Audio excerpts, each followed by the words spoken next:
So imagine a city. It's a culture hub and a financial powerhouse with soaring skyscrapers and nearly 10 million people, but it also has a darker side. It's in a perpetual state of angst over war and destruction. That place is Seoul, South Korea. Seoul is quickly becoming one of the great cities of the world. It's both a financial and technological powerhouse, home of Samsung, Lotte, and a bunch of other companies, really big companies. They also have the quickest Wi-Fi in the world, and that's all happened over about the past 30 years. Before that, they were in a state of war.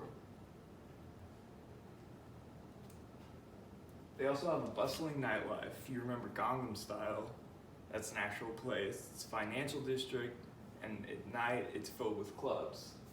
They have a bunch of arcades and good music. Basically any side street you walk down is going to be filled with these bars and arcades and a whole bunch of other fun stuff to do. And while generally stable, Seoul is really close to the DMZ, the border with North Korea.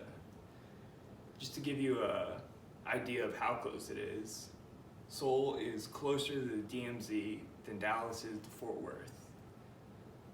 The distance from Dallas to Fort Worth is about 35 miles. Distance from Seoul to the DMZ is about 34 miles.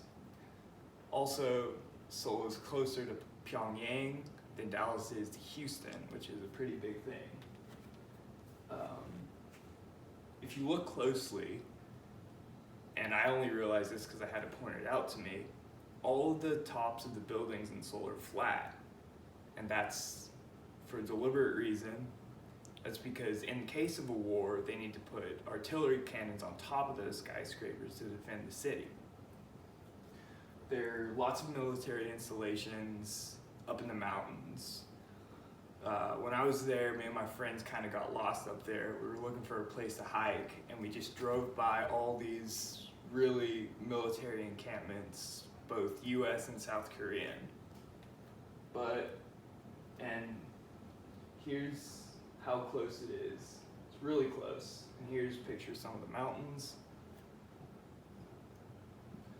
In South Korea, they have this concept called Han. And Han is this really kind of interesting philosophical concept. And literally it translates to sorrow. And it means a lot more than that, though. It was sort of pinned during the first Japanese invasion of South Korea way back thousands of years ago. And the idea is that you're sorrowful, but also you accept that sorrow and don't resign to it and live your life as you can in the present. And that's sort of what the people of South Korea have done from the beginning of their nation up till now. And that's it.